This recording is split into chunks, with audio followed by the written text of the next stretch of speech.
Hey, Twain with Nutrena here. People ask me all the time, hey, should I get some Bantams? Well, if you're not familiar with Bantams, Bantams are kind of like the pony of the chicken world. You know, they're the miniatures. They're little guys.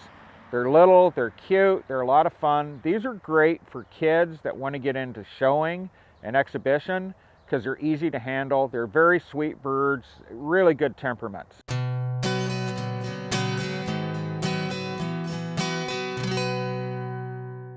People have unfair expectations of these little guys. They expect them to lay great big eggs. Well, the birds themselves are not very big. They don't lay a tremendous amount of eggs, and they're very broody, meaning they want to hatch pretty much everything they lay.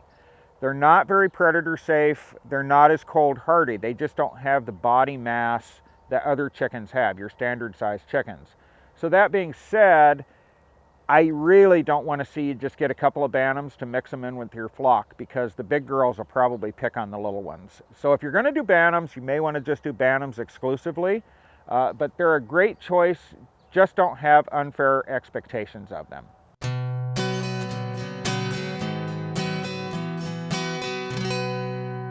Now, talking about Bantams, caring for Bantams, they eat the same way that your standard chickens do. The one big difference is they may have trouble eating a full-size pellet. A mini pellet's better, but even better yet is probably a crumble. Just physically, they cannot swallow the full-size pellets.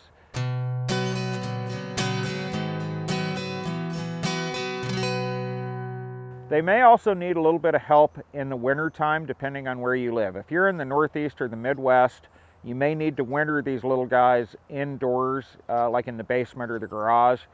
I'm not a big fan of heating the coop because of the fire hazard aspect, but if you're going to do it, don't use a heat lamp. I recommend getting a radiant heater. There's numerous brands. They're a little more expensive. Actually, they're quite a bit more expensive than a heat lamp, but they're a lot safer. Your chickens are very tough. You really don't need to heat them, but the Bantams you may need to. There you have it, folks. We hope you've learned something new, and be sure to check out NutrenaPoultryFeed.com to find the feed that's right for your flock.